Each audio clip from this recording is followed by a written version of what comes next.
électorale indépendante, M. Alain Dokou, ici présent, qui en principe devait être sur le terrain, mais comme sa zone est proche du siège, il a bien voulu donc nous accompagner de sa présence à cette cérémonie. Soyez-en remerciés, parce que dès qu'il finit, il repart sur le terrain pour assurer sa mission qui est celle de sensibiliser et d'organiser l'affichage de la liste électorale provisoire partout où besoin est.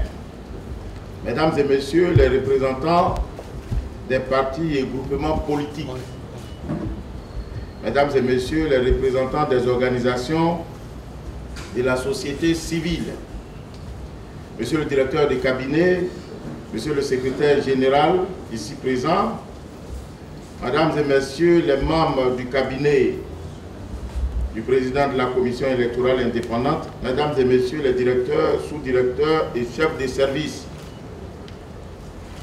mesdames et messieurs les journalistes, mesdames et messieurs, tous en vos rangs, grades et qualités, observez.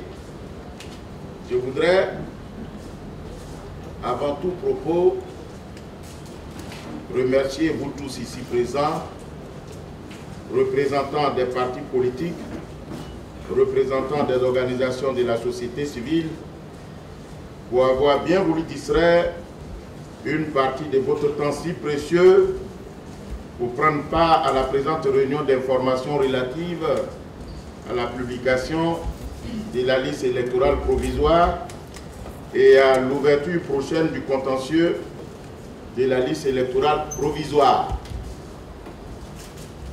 La CEI, Commission électorale indépendante, se trouve donc honorée de cette présence massive qui, non seulement confirme l'idée de partenariat avec les forces politiques et sociales qu'elle n'a cesse de développer et de défendre, mais également démontre une fois de plus l'importance que vous accordez à nos opérations électorales auxquelles vous êtes partie prenante. Je demeure cependant conscient que cette rencontre se tient dans un contexte de revendications portées par une partie de la classe politique et de la société civile qui exige une nouvelle révision de la liste électorale en 2025, alors que le processus engagé en 2024 n'est pas encore achevé. Mesdames et messieurs, la Commission électorale indépendante vous a invité ce jour en vue de mettre à votre disposition le bilan à mi-chemin des opérations électorales engagées par elle en 2024 dans le cadre de la révision de la liste électorale 2024-2025 et de vous informer sur la suite du processus. Pour rappel, après le précédent cycle électoral, des recommandations issues de différents ateliers auxquels vous avez vous-même participé, ainsi que des recommandations émanant des observateurs accrédités, ont été faites pour améliorer le processus électoral conduisant à l'élection du président de la République en 2025. Ainsi, au titre de ces recommandations, il a été instamment demandé à la Commission électorale indépendante de mettre désormais à la disposition des candidats la liste électorale définitive et suffisamment tôt pour la collecte de parrainage. Et pour ce faire, la révision de la liste électorale devrait donc débuter en juillet 2024 afin de permettre ou de mettre à la disposition de cette liste-là à la disposition des candidats. Cependant, prenant en compte vos préoccupations légitimes d'accroître la sensibilisation et pour s'assurer la mise à disposition des locaux, notamment les établissements scolaires qui représentent la quasi-majorité de nos centres d'enrôlement, la Commission électorale indépendante a accédé à la demande de report de la date de l'enrôlement en juillet. Ainsi, suite à cet accord et en application du décret 2024-792 du 5 septembre 2024, fixant la période et les modalités de la révision de la liste électorale proposée par elle, la période d'enrôlement pour la révision de la liste électorale s'est effectivement déroulée du 19 octobre au 17 novembre 2024, avec des mesures portées à votre connaissance et que vous avez jugées importantes pour densifier et fiabiliser notre fichier électoral. Au titre de ces mesures, il y avait 1. L'augmentation du nombre de centres d'enrôlement qui est passé de 11 067 à 12 089, soit plus de 1000 centres d'enrôlement en plus, permettant ainsi à nos concitoyens qui le veulent de s'enrôler partout où besoin s'était présenté. 2. L'enrôlement des jeunes âgés de 17 ans qui devrait atteindre la majorité le 1er mars 2024, date de la publication de la liste provisoire. 3. Sur notre proposition, l'acceptation par le gouvernement de la gratuité des certificats de nationalité pour régler la question récurrente du coût des documents servant à l'enrôlement. 4. L'admission des demandes de radiation de personnes décédées dès cette phase d'enrôlement ou de collecte des données. Mesdames et messieurs, comme vous le savez, cette RLE, comme celles qui ont précédé, visait à collecter les demandes de nouvelles inscriptions sur la liste électorale, à enregistrer les demandes de modification des données personnelles, y compris les demandes de changement des lieux de vote, à expurger la liste électorale des électeurs qui n'en remplissent plus les conditions pour y figurer. À la fin de la période dédiée à l'enrôlement, qui, il faut le rappeler, a été prolongée d'une semaine, les données brutes recueillies ont été communiquées par la Commission électorale indépendante au cours d'un point de presse tenu le 21 novembre 2024. Ces données ont fait l'objet de traitements d'octobre 2024 à février 2025, conformément au mode opératoire arrêté par la Commission électorale indépendante. Dans ce cadre, les équipes techniques en charge de cette opération ont été confrontées à quelques difficultés, notamment le mauvais renseignement des formulaires, le rapatriement tardif des tablettes utilisées pour l'enrôlement des électeurs, la mauvaise utilisation des tablettes par les agents tablettes, etc. Ces difficultés et d'autres n'ont pas cependant empêché d'achever le traitement des données de sorte que, ce jour, la Commission électorale indépendante est à mesure d'annoncer que la liste électorale provisoire 2024-2025 est disponible. Conformément au chronogramme établi par la Commission électorale indépendante et communiqué à l'ensemble des parties prenantes, elle sera affichée dans tous les lieux où ont eu lieu les opérations d'enrôlement à partir d'aujourd'hui 17 mars 2025. Cet affichage se poursuivra jusqu'au 21 mars 2025.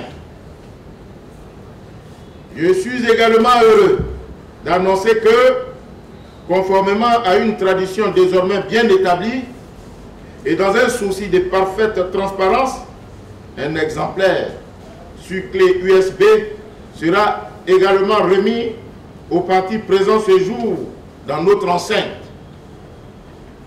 Mesdames et messieurs, je reviendrai à la fin de mon exposé sur les données chiffrées et détaillées issues du traitement. Mais avant, qu'il me soit permis d'indiquer ici que cette nouvelle étape est particulièrement importante pour nous et pour vous, car elle ouvre le contentieux ou le droit à la contestation du travail réalisé par la commission électorale indépendante. Nulle œuvre humaine n'est parfaite. Il en est ainsi de celles réalisées ce jour par la commission électorale indépendante. Elle peut comporter des erreurs, des dénis de droit, des irrégularités. C'est pour cette raison que le législateur a prévu l'étape du contentieux ou de réclamation. C'est ce qu'en droit électoral on appelle le contrôle populaire. La publication ou l'affichage auquel nous procédons ouvre cette période de contrôle populaire qui permet de contester des inscriptions, solliciter des corrections d'erreurs matérielles ou d'irrégularités ou demander que soit inscrit un électeur indûment radié ou rejeté de la liste alors qu'il devrait y figurer. Il nous apparaît donc primordial d'insister sur l'importance de cette phase qui s'ouvre à partir du 22 mars 2025 à la fin de l'affichage. Le droit de demander l'inscription d'une personne omise appartient à l'intéressé, à tout électeur inscrit sur la liste de la circonscription électorale et à chacun des membres de la commission électorale indépendante. Le droit de demander la radiation d'une personne présente sur la liste électorale est reconnu à tout électeur, quel que soit son lieu d'inscription, et aux membres de la commission électorale indépendante. Les réclamations en rectification des omissions et irrégularités matérielles relatives aux mentions personnelles peuvent émaner de la commission électorale indépendante et de l'intéressé lui-même. Mesdames et messieurs, vous avez 15 jours pour le faire, et ce, devant nos commissions électorales locales, tous les jours, du samedi 22 mars au mardi 20 avril 2025. À l'expiration de cette période, nos commissions procéderont à l'affichage des réclamations du 6 au 8 avril 2025. Ensuite, pendant 5 jours, elles pourront recueillir les observations sur ces réclamations du 9 au 13 avril 2025. À l'expiration de cette nouvelle période, la commission électorale indépendante décidera de la suite à réserver aux diverses réclamations du 14 au 20 avril 2025. En d'autres termes, lorsque nous allons afficher la liste électorale, il vous est demandé de venir la consulter, de regarder, est-ce que je suis sur la liste électorale? Est-ce que cette personne qui ne devrait pas y être se trouve sur la liste électorale? Est-ce que la mention des noms est correctement faite sur la liste électorale? Autant d'éléments pouvant justifier l'affichage ou bien la consultation. Mais quand vous finissez de consulter, vous déterminez ce que vous avez. Vous dites, moi je n'ai pas de problème, je rentre chez moi, tranquillement. Vous dites, mais mon nom, c'est Kouakou, ça ne s'écrit pas avec K, ça s'écrit avec C. Ou bien, M. Tantampion est sur la liste électorale alors qu'il est décédé, ou bien il est déchu de ses droits civils et politiques. Ou bien, moi qui croyais remplir toutes les conditions, je ne me retrouve pas sur la liste électorale. Ce faisant, j'ai introduit ma requête auprès de la commission où vous êtes fait enrôler. Mais votre action peut porter sur quelqu'un ou même sur vous. Et pour cela, la commission va collecter toutes les réclamations, va les afficher pour que les personnes concernées par ces réclamations, pour respecter le principe du contradictoire, elles aussi puissent faire leurs observations. Et quand elles vont faire leurs observations, vous avez les vôtres, elles aussi ont les siennes, et puis la commission électorale va examiner sereinement les différentes réclamations. Voilà la période du contentieux. À toute fin utile, il me faut préciser que les réclamations faites devant la commission doivent être motivées et appuyées par des pièces justificatives pour ne pas qu'elle s'apparente à une dénonciation calomnieuse, source d'infraction pouvant justifier une poursuite pénale. Quand vous dites « M. Tantampion ne mérite pas d'être sur la liste électorale », vous devez rapporter la preuve de ce que ce M. Tantampion ne mérite pas effectivement. Mais si vous ne le faites pas, M. Tantampion, tout comme la commission électorale indépendante, est en droit de saisir les juridictions pour vous poursuivre pour une dénonciation calomnieuse, infraction à la loi pénale. Les requérants non satisfaits des décisions de la commission électorale indépendante ont droit à un recours devant le président du tribunal territorialement compétent, c'est-à-dire le tribunal dont relève la commission électorale locale. Il dispose pour ce faire de 3 jours francs, du 21 au 24 avril 2025. Alors, lorsque la commission va trancher, elle va rendre une décision qui peut emporter votre décision, votre adhésion, ou vous contrarier. Et comme le travail de la commission est susceptible d'être remis en cause par les juridictions, il vous est loisible, lorsque vous n'êtes pas satisfait, de saisir le tribunal pour que celui-ci, à son tour, regarde ce que la commission électorale a fait. C'est ce qu'on appelle le contrôle judiciaire. Vous savez, la liste électorale comporte 3 types de contrôle. Le contrôle administratif qui est mené par la commission électorale indépendante à travers le traitement, le contrôle populaire que vous faites à l'occasion de la consultation de la liste électorale quand celle-ci est affichée, et le contrôle judiciaire quand vous n'êtes pas compétent des suites de la décision de la commission électorale, vous portez votre contestation devant le juge. Ça fait 3 contestations ou 3 contrôles qui permettent la fiabilité de la liste électorale définitive. La décision du président du tribunal est rendue dans un délai de 5 jours, sauf disposition contraire, à compter de sa saisine, soit du 25 au 30 avril 2025. Cette décision n'est susceptible d'aucun recours et s'impose aussi bien à la commission électorale indépendante qu'au requérant. Alors quand vous partez devant le président du tribunal et que le président du tribunal rend sa décision, c'est fini. Toutes ces décisions, rendues aussi bien par la commission électorale indépendante qu'en dernier ressort par le président du tribunal, seront prises en compte par nos services techniques pour finaliser la liste électorale définitive dont nous prévoyons la disponibilité autour du 20 juin 2025. La mise à disposition de cette liste sera utile pour la collecte des signatures en vue du parrainage qui, depuis 2020, est une condition d'éligibilité à l'élection du président de la République.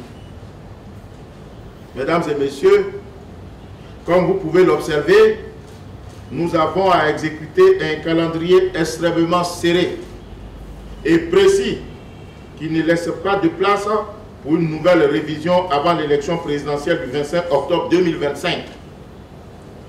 Comme vous le constatez également, le processus ainsi décrit se veut transparent et inclusif. Il vise à parfaire le travail réalisé par la CEI. C'est une œuvre de service public à laquelle j'invite tous nos concitoyens, la société civile et les partis et groupements politiques à s'associer. Mesdames et messieurs, la liste électorale provisoire est donc maintenant disponible. Faites-en le meilleur usage possible. Appropriez-vous le contentieux de la liste électorale. Incitez nos compatriotes à aller la consulter dès son affichage. Encouragez-les à exercer les prérogatives qui leur sont reconnues par la loi afin que tous nous contribuions à l'élaboration d'une liste électorale définitive qui soit le résultat que nous tous nous souhaitons. En attendant, pour ma part et au nom de la commission électorale indépendante, je voudrais vous assurer de la disponibilité de la CEI à maintenir le cap de la transparence, de l'impartialité. Nous sommes et demeurons l'arbitre indépendant du jeu politique. Nous ne sommes inféodés à aucune chapelle politique. Nous ne sommes l'adversaire de personne. Notre rôle est d'appliquer les règles éditées par la Constitution et les lois de la République. Nous souhaitons demeurer dans ce rôle pour continuer à consolider les bases de notre jeune démocratie. À ce titre, les braves femmes et hommes qui animent au quotidien la CEI ne méritent point toutes les invectives, injures, outrances et suspicions dont ils sont régulièrement l'objet. C'est pourquoi, du haut de cette tribune où je suis, je voudrais appeler les partis politiques et la société civile à la retenue et à être avec nous porteurs de paix et de cohésion sociale. Avant d'achever mon propos, je voudrais maintenant vous livrer, comme promis, dans le détail, les données issues du traitement et les données de base de la nouvelle liste électorale provisoire qui en a résulté. Données collectées à l'occasion de la révision. Au titre de la catégorie 1, nous distinguons deux catégories. La catégorie 1 est celle qui est constituée des électeurs existants déjà sur la liste électorale, qui viennent pour actualiser leurs données et changer de lieu de vote. Au titre donc de la catégorie 1, nous enregistrons 520 075 personnes. Au titre de la catégorie 2, il s'agit des citoyens qui viennent s'inscrire pour la première fois sur la liste électorale. Nous enregistrons, au titre donc de la catégorie 2, 968 962 personnes, soit un total de 1 489 962 requêtes enregistrées pour les deux catégories. À la suite de ces données collectées, celles-ci vont faire l'objet d'un traitement. Le résultat du traitement. Nous avons donc 56 210 requêtes rejetées, dont 8 152 requêtes d'électeurs qui avaient déjà sollicité un changement de données personnelles dans un premier lieu de vote, c'est-à-dire qu'ils sont déjà sur la liste électorale. À l'occasion de l'actualisation de leurs données, ils changent de lieu de vote ici et ils vont changer de lieu de vote ailleurs. Ils vont dans plusieurs centres d'enrôlement pour changer de lieu de vote. On ne prendra qu'un seul changement. Ensuite, 705 requêtes de catégorie 1 introduites hors période. Il vous souvient que pendant la révision, nous remettons des tablettes à nos agents. Et ces tablettes sont paramétrées des données de la liste électorale, mais également des horaires et des lieux où elles doivent servir. Alors quand il vient l'envie à un agent qui se laisse circonvenir par les soins de certains acteurs, il se peut faire qu'ils enrôlent les personnes en dehors des horaires. Ce faisant, ne le sachant certainement pas, alors la tablette va se révéler à eux au moment du traitement pour dire de telle heure à telle heure, voilà ce qui s'est passé. Nous avions à faire l'enrôlement de telle heure à telle heure, mais voilà des enrôlements qui ont été faits en dehors de l'horaire requis. Et la conséquence, nous rejetons ces enrôlements, même si les personnes remplissent les conditions d'âge et de nationalité, parce que tout simplement, les choses n'ont pas été faites dans les règles de l'art selon le mode opératoire. Toutes choses qui révèlent la rigueur du traitement. 44 506 requêtes de catégorie 2, enregistrées comme doublons. Vous savez, quand les gens viennent se faire enrôler, souvent ils font plusieurs enrôlements. Parce que ils restent souvent sensibles aux espèces trébuchantes et sonnantes que certains acteurs peu enclins à la compétition leur remettent. Et ce faisant, ils s'inscrivent ici, ils s'inscrivent ailleurs, ils vont partout. Il y a même un qui s'est inscrit 28 fois. Alors, quand c'est 5 000 francs l'inscription, c'est quand même une bonne petite économie, fut-elle frauduleuse. Alors, ensuite, nous avons 86 requêtes de catégorie 2 introduites par des personnes dont l'inscription avait été déjà refusée par le passé pour perte des droits civiques. Alors, il arrive que des personnes déchues de leurs droits civils et politiques, croyant bien faire, viennent s'inscrire à nouveau parce que radiés de la liste électorale à la suite de cette déchéance. Et ils viennent s'inscrire à nouveau. Mais évidemment, puisque l'événement qui a justifié la déchéance n'ayant pas disparu, les machines se rappellent à son bon souvenir. Et donc, on les retire également de la liste. Et ils sont au nombre de 186. Ensuite, nous avons 1165 requêtes de catégorie 2 formulées hors période de recensement. La première indication était relative à la catégorie 1 et la deuxième, elle est relative à la catégorie 2. Ils viennent se faire enrôler la nuit. Mais ils ne savent pas que nos paramètres, nos tablettes sont en contact avec nos serveurs. Nous, on ne dit rien. On prend, mais après on les sort tranquillement. Parce que la démocratie ne s'acoquine pas la violence. Les règles sont là. Nous, on les a sortis et il y a eu palabre. Enfin, pour le moment, il n'y a pas de palabre. 1496 requêtes de catégorie 2 émanant de mineurs. Vous voyez, il y a certains de nos jeunes frères ou enfants viennent se faire enrôler alors qu'ils n'ont pas encore l'âge. La loi dit qu'il faut avoir 18 ans. Eux, ils ont moins de 18 ans, ils viennent se faire enrôler à la bonne heure. Mais sauf qu'ils ne remplissent pas encore les conditions pour figurer sur la liste électorale. Donc eux, on les sort. On les garde en attendant que lorsqu'ils seront majeurs, ils vont venir s'inscrire sur la liste électorale. Alors ce traitement des nouvelles requêtes a permis également de constater que des requérants enregistrés dans la catégorie 2 étaient en réalité de la catégorie 1. En fait, la catégorie 2, c'est ceux qui viennent s'inscrire pour la première fois.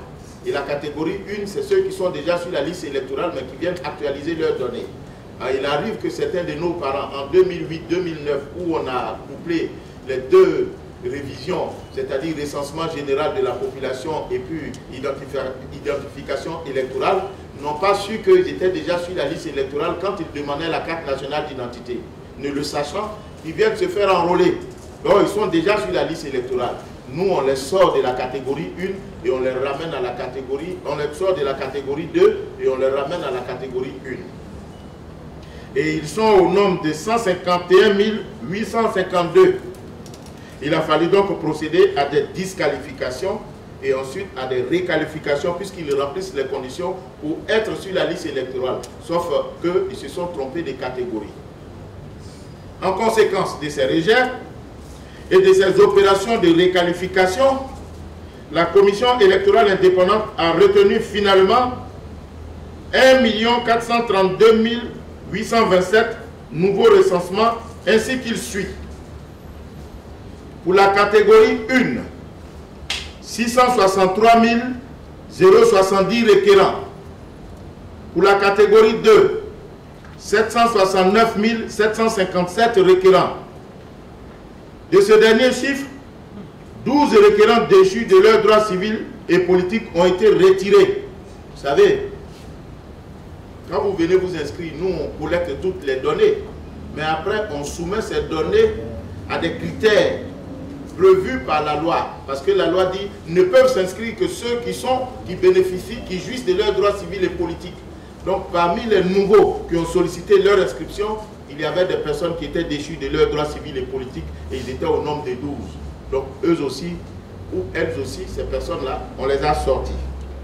Par ailleurs, parce que la révision de la liste électorale a vocation à tenir compte des mutations intervenues dans le corps électoral, 293 électeurs ont été radiés de la liste définitive de 2023 pour déchéance des droits civils et politiques et 20 529 autres pour cause de décès sur un total de 8 012 425. Vous savez, la liste électorale de 2023,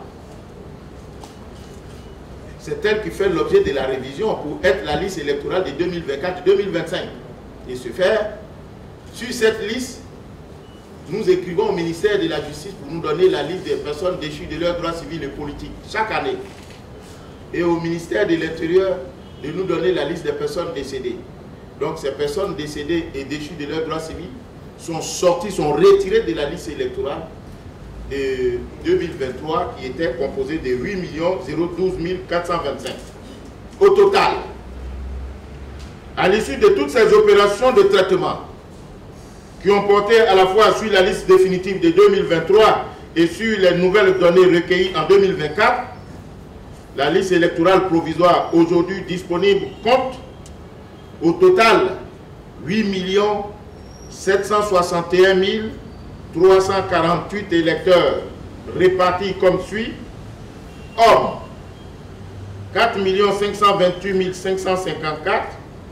Femmes, 4 232 794. Donc je reprends. La liste électorale provisoire aujourd'hui disponible compte au total 8 761 348 électeurs répartis comme suit. Hommes, 4 528 554. Femmes, 4 238 794. Mesdames et messieurs, permettez que je fasse quand même un petit commentaire ou des commentaires sur ce qu'on attend ça et là. Nous, on vous doit des éclairages. C'est pour cette raison que nous partons sur tous les plateaux. On entend dire que la Côte d'Ivoire est l'un des pays qui a le plus faible taux d'inscrits sur la liste électorale. On serait même dernier. Et souvent, on nous compare à des pays comme la Namibie. Tous les experts et érudits en matière électorale s'hasardent donc à qualifier la commission électorale indépendante des derniers de la classe, comme on appelle la Côte d'Ivoire, de dernière de la classe. Mais en réalité, mesdames et messieurs, de telles analyses ne sont pas justes. Quand vous voulez apprécier le taux d'inscrits sur une liste électorale, il faut déterminer le référentiel, c'est-à-dire la population électorale. Vous ne partez pas sur la base de la population, vous partez sur la base de la population électorale. En 2021, nous avions comme population 29 millions par là d'habitants. On parle de population au sens des nationaux et non nationaux. C'est ce qui constitue la population. Or, l'article 3 dit que pour s'inscrire sur la liste électorale, il faut être ivoirien. Donc, la population ne semble pas au total intéresser l'élection. Il s'agit de la population qui constitue les Ivoiriens. Or, il est établi qu'en Côte d'Ivoire, nous avons 22% d'étrangers dans notre population. C'est-à-dire, on a 29, on parlera sensiblement de 25 millions d'Ivoiriens. Mais si vous êtes Ivoirien, vous n'êtes pas forcément électeur. Il faut que vous ayez l'âge pour vous inscrire sur la liste électorale qui est de 18 ans. Ça veut dire qu'il faut sortir de cette population des Ivoiriens les majeurs. Or, il est établi que nous avons 55% de la population qui est majeure. Donc, on sera entre 12 000 à 13 000 potentiels électeurs. 1 million plutôt. 12 millions à 13 millions d'électeurs potentiels. Voilà le référentiel. Donc, quand vous avez une population, vous sortez de cette population les non-nationaux qui ne sont pas éligibles à l'inscription sur la liste électorale, ainsi que les mineurs. Ce que vous allez trouver, c'est ce qui constitue la population électorale. Étant entendu que chez nous, l'élection n'est pas obligatoire. Donc l'inscription non plus. Donc c'est pour ça qu'on parle de potentiels électeurs. Donc aujourd'hui, en Côte d'Ivoire, puisque les statisticiens nous ont révélé que le taux d'accroissement de la population chaque année est de 2,5%. Donc on pourra dire de 2021, 2024, 2025, on sera dans l'ordre de 32 millions. Donc quand on a 32 millions et qu'on a 22% d'étrangers, on sera autour de 25 millions. Et ensuite, quand on sort les mineurs qui sont 45% de la population ivoirienne, on sera autour de 12 à 13 millions de potentiels électeurs. Et sur ces 12 à 13 millions, nous avons 8 millions 700 000 et quelques sur la liste électorale, soit 64%. Est-ce qu'on peut dire que nous sommes derniers? C'est sur cette base-là qu'il faut faire l'analyse. On ne fait pas l'analyse sur une population totale, étant entendu que cette population totale n'est pas éligible à l'inscription sur la liste électorale, puisque les non-nationaux ne sont pas éligibles, et les mineurs non plus. Donc quand on fait ces analyses-là, il faut savoir raison garder. Et puis la Namibie, ce n'est pas une terre d'immigration comme celle de la Côte d'Ivoire, où il y a à peine 4,8% d'étrangers. Donc, comparaison n'est pas toujours raison. Il faut qu'on se rapproche de la commission pour avoir les vraies informations. Nous n'avons pas, et vous non plus, vous ne devriez pas avoir des complexes à vous faire. Aujourd'hui, la Côte d'Ivoire a un système électoral fiable. Ce n'est pas parce que nous sommes à la commission électorale indépendante qu'on le dit. Il y a bon nombre de pays qui s'inspirent de la Côte d'Ivoire. Ici, le problème ne se trouve pas dans les dispositions, mais je pense qu'il se trouve du côté des acteurs. Ensuite, on entend dire aussi, on accuse la commission électorale indépendante de partialité. On dit on est inféodé au pouvoir, ou bien on est adversaire. Vous êtes assis, vous serez étonnés. Nous ne sommes pas inféodés à un parti politique. Nous ne sommes pas des adversaires des partis politiques.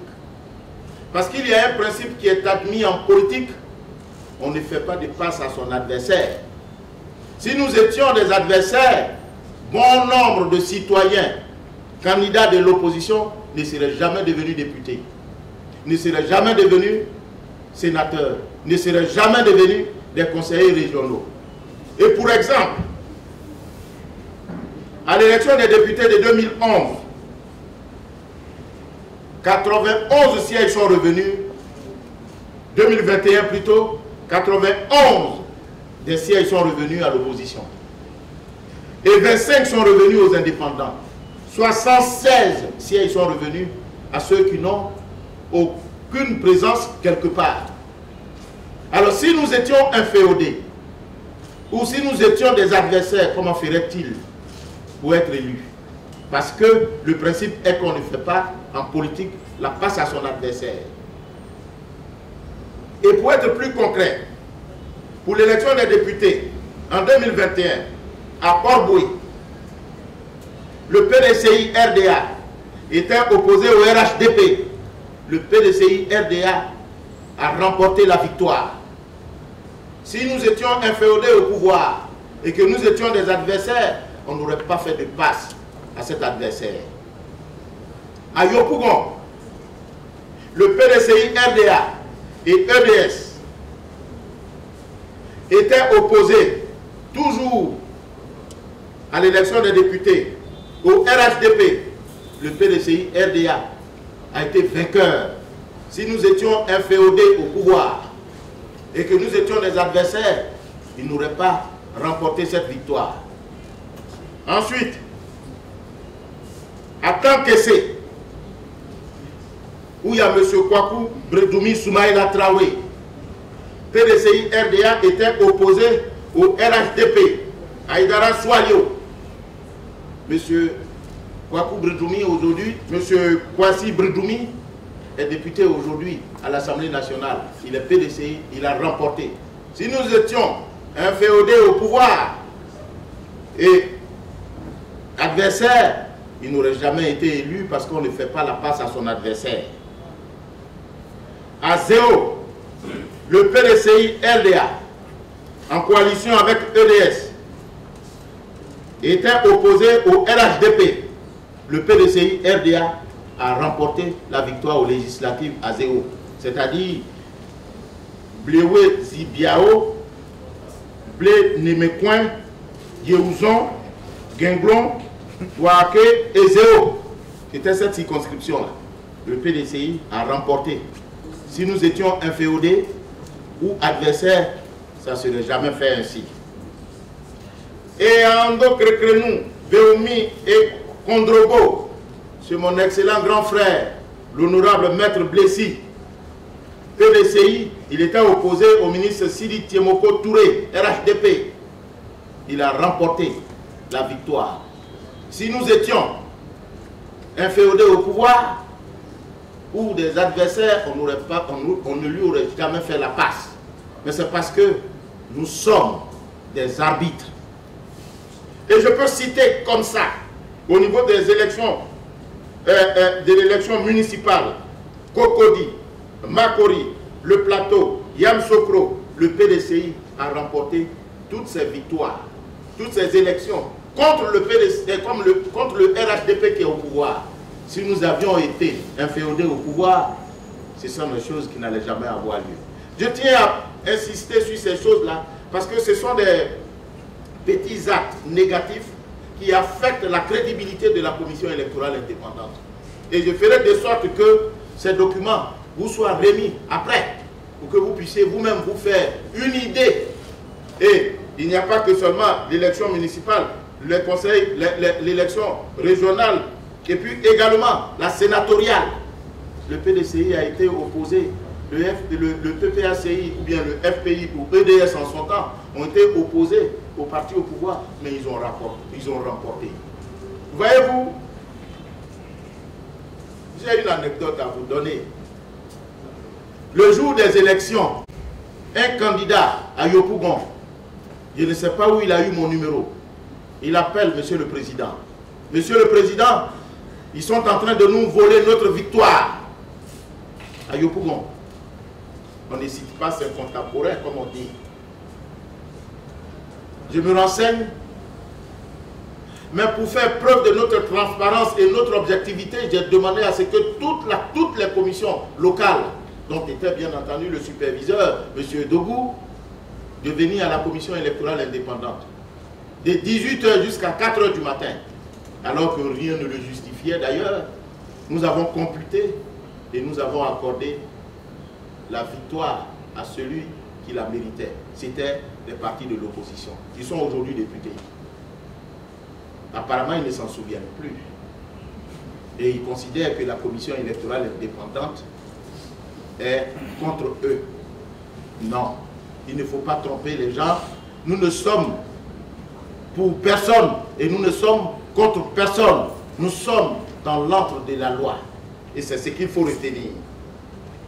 Ensuite, on dit, nous sommes, la commission électorale est impartiale, n'est pas impartiale parce que tout simplement, elle refuse de faire la révision en 2025. Mesdames et messieurs, mes collègues commissaires sont passés sur tous les plateaux pour vous expliquer ce qui s'est réellement passé. Mais je vais revenir là-dessus pour clore ce débat. Vous savez, quand on a fini les élections en 2020, l'élection du président de la République et l'élection des députés en 2021, on a fait des ateliers, au cours desquels ateliers, les partis politiques, les membres de la société civile accrédités nous ont demandé, entre autres recommandations, de faire le toilettage de la liste électorale, d'y extirper les personnes décédées. On leur a dit, mais les personnes décédées ne votent pas. Dit, oui, on a bien compris cela, mais il faut les sortir de la liste électorale. Bien pris. Vous deviez mettre désormais à notre disposition la liste électorale définitive pour aller collecter le parrainage. Parce qu'en 2020, c'est la liste provisoire.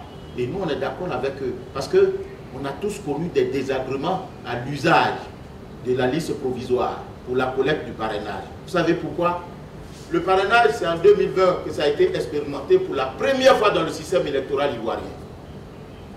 Et le code électoral dit ceci, que la déclaration de candidature doit être obligatoirement accompagnée, entre autres pièces, de la liste des personnes ayant parrainé la candidature avec en regard le nom, le prénom, la date et le lieu de naissance, la circonscription concernée, mais particulièrement le numéro de la carte d'électeur ou à défaut de la carte d'identité et de la signature de l'intéressé.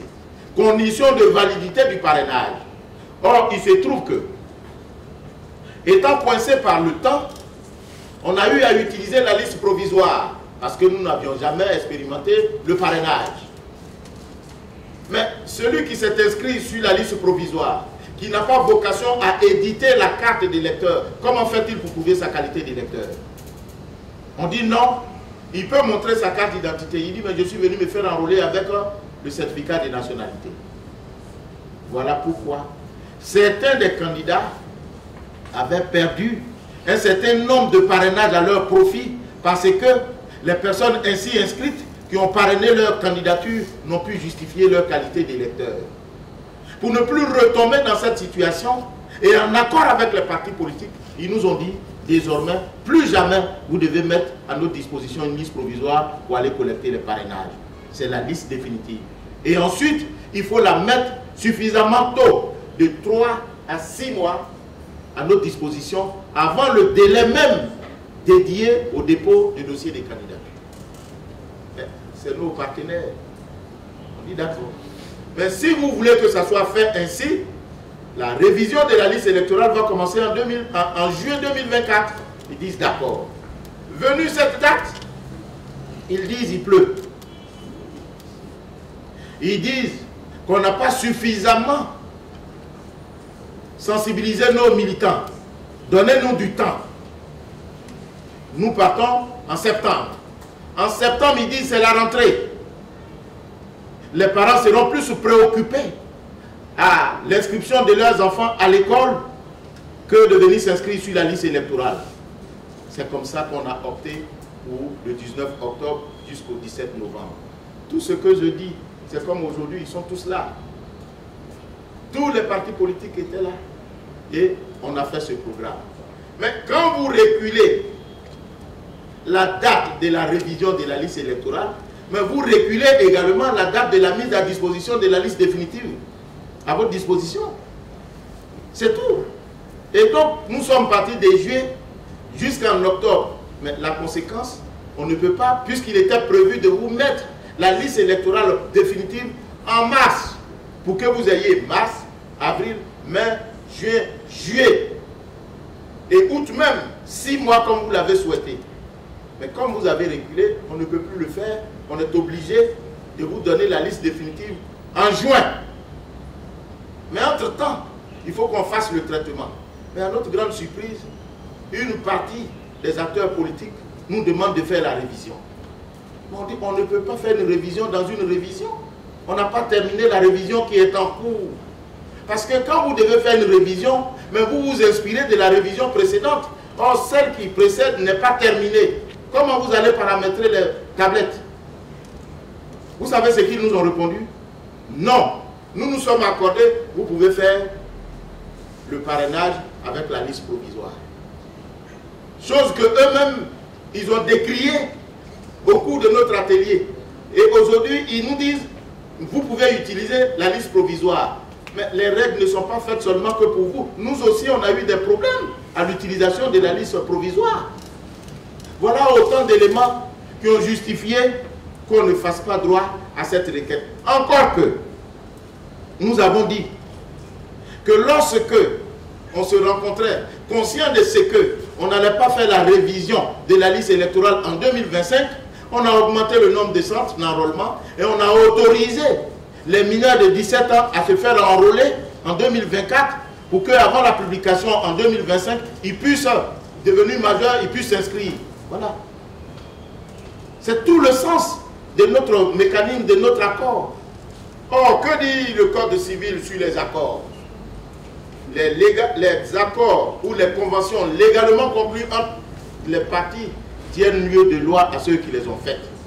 Si vous avez décidé de vous accorder sur des points, mais ces points-là deviennent votre loi. Ce sont ces points-là qui constituent pour nous notre obligation. Or, il se trouve que on dit non, il faut nécessairement qu'on fasse la révision. On dit bon, on va faire la révision. Mais laissez-nous terminer cette révision, finissons l'élection du président de la République, et puis on va faire certainement la révision après. On dit haro sur le godet. Pourquoi? Mais vous vous foutez de nous.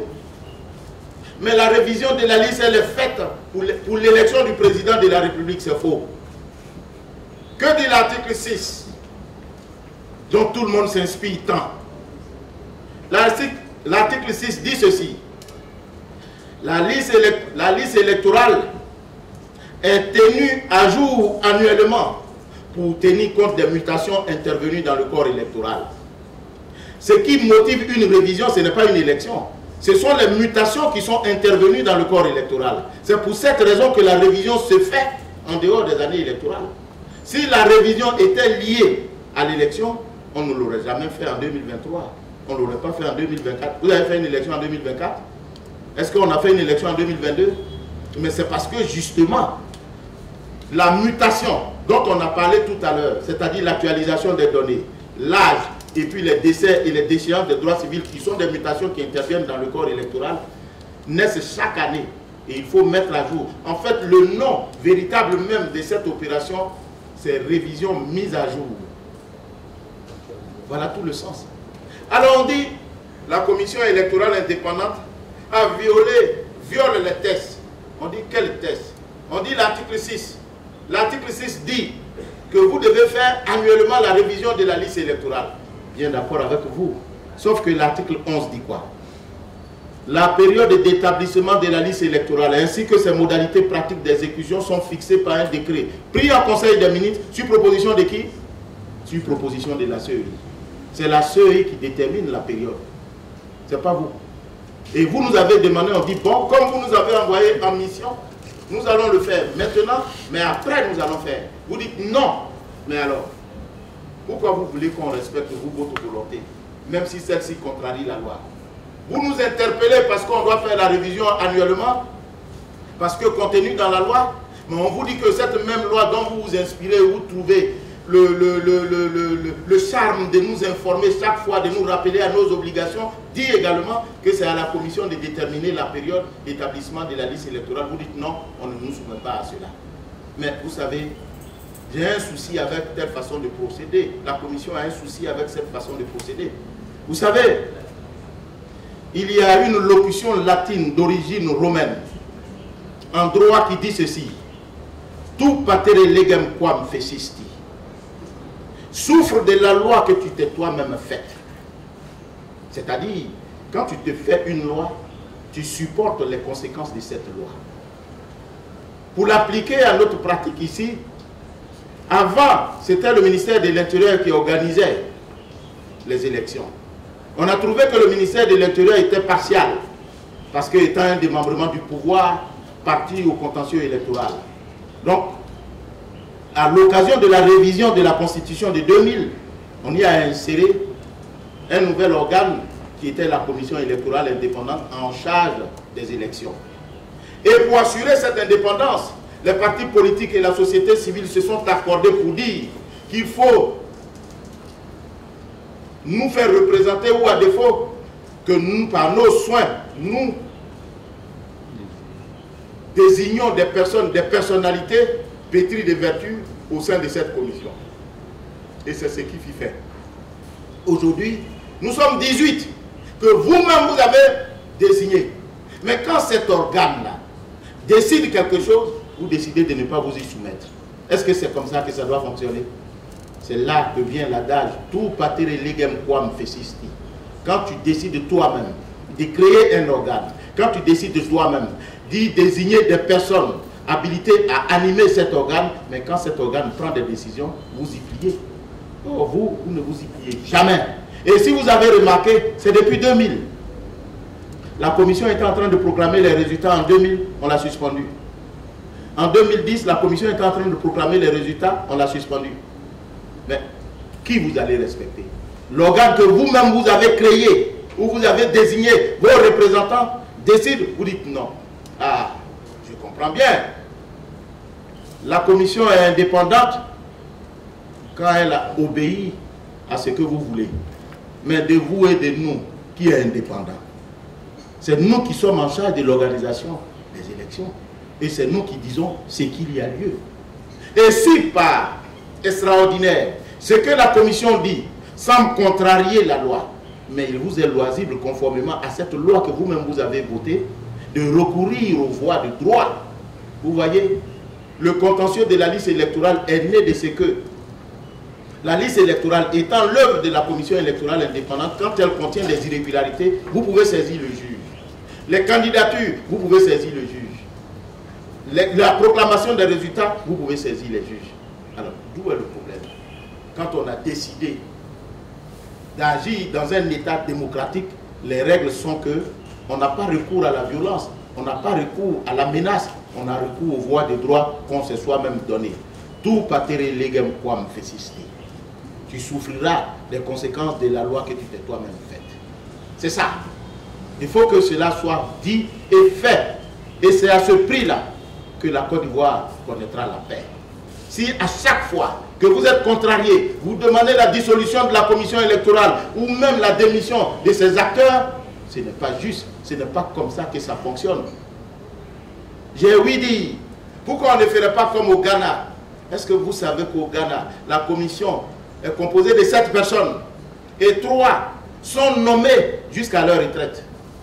C'est-à-dire le président et les 2 autres sont nommés jusqu'à leur retraite. On peut faire ça ici? Ils ne vont jamais accepter. Ça, c'est un. Au Sénégal, vous savez qui organise les élections là-bas? Mais c'est l'administration qui proclame les résultats. Ce sont les juges. La Sénat, la commission électorale autonome nationale là-bas, a un rôle de superviseur au même titre que les autres. Si elle considère qu'il y a une situation qui ne va pas, elle saisit les juridictions. C'est comme ça que ça se fait. Chez nous ici, on a créé un organe à part. Il est animé par des personnalités que vous-même vous avez désignées, mais vous n'êtes pas satisfait. À chaque élection, il faut dissoudre la commission électorale. Si on devait le faire, mais on serait pire qu'un caméléon. On aurait changé, je ne sais pas si le caméléon aura autant de couleurs que de changements de la commission électorale à l'occasion des élections. C'est pour cette raison, mesdames et messieurs, je voudrais donc, au nom de la commission électorale indépendante, vous dire de rester serein. Faites confiance à la commission électorale indépendante. Si vous considérez que ce que nous avons fait n'est pas régulier, il faut recourir aux voies de droit. C'est comme ça que ça se fait. Le début est difficile, mais c'est à ce prix-là qu'on apprend la démocratie.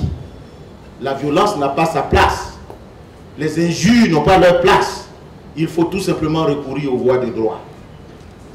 C'est par ce message dont je suis porteur au nom de la commission électorale indépendante que je voudrais clore mes propos tout en priant le ciel de protéger la commission électorale indépendante ainsi que la Côte d'Ivoire. Je vous remercie. Mesdames et messieurs, monsieur le président de la commission électorale indépendante, merci pour cette... Faites un bon usage. Rappelez-vous cette fable de la fontaine. une position de la bien. Laissez creuser, retournez autant que faire se peut, retrouver les irrégularités. Merci. Après lui, monsieur Kouakoukra du FPI. Mon cher ami, Demandez à madame. voilà. Vous êtes un habitué. Voilà. Ensuite, monsieur Doumbia Brahima du RHDP. Monsieur Doumbia Brahima, vous êtes également un habitué. Se prépare monsieur Yao Jean-Claude Kwasi du PDCI-RDA. Nous recevons donc monsieur Yao Jean-Claude Kwasi du PDCI-RDA. Se prépare madame Yokozo Marie-Angèle, épouse Akebli. Laissez la dame passer. Madame Akebli du RID. Et monsieur Kazadja qui avance, monsieur Kazadja du PPACI. avec ta liste. Nous recevons M. Kazadja du PPACI. Sa liste. Au titre des organisations de la société civile, Mme Pouchéri Balé. On peut faire la place à Mme Pouchéri Balé, mesdames et messieurs de la presse. S'il vous plaît, elle va passer. Elle va donner l'autre. Mme Pouchéri Balé qui monte.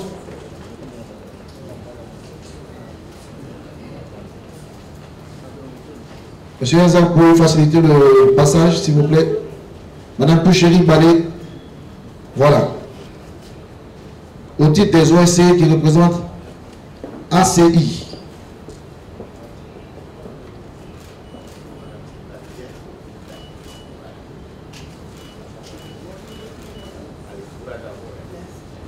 Voilà, Monsieur le Président.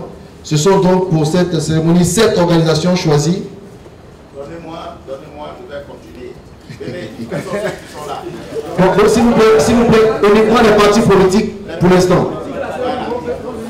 Donc, vous annoncez, monsieur Éouman de l'URD. Monsieur Éouman de l'URD. Monsieur Amélie. La remise de la liste électorale provisoire va donc s'achever, mais la suite, elle n'est pas achevée par mon départ, mais la suite sera sous l'autorité de monsieur le vice-président et du secrétaire général concernant ceux qui n'ont pas encore reçu ces titres clés.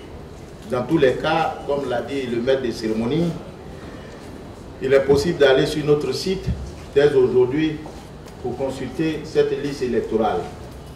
Je reviens pour dire qu'il faut en faire un bon usage, il faut y déceler toutes les irrégularités et ensemble on fera de sorte que cette liste électorale soit fiable et rassurer les uns et les autres. La commission n'est pas votre adversaire, au contraire, elle est votre partenaire. Voilà pourquoi on sert un breuvage à la fin pour dire qu'on reste toujours ensemble, sans vouloir vous circonvenir, bien sûr. Donc, merci et bonne journée à chacun.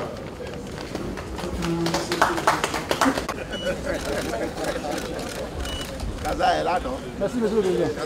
Merci.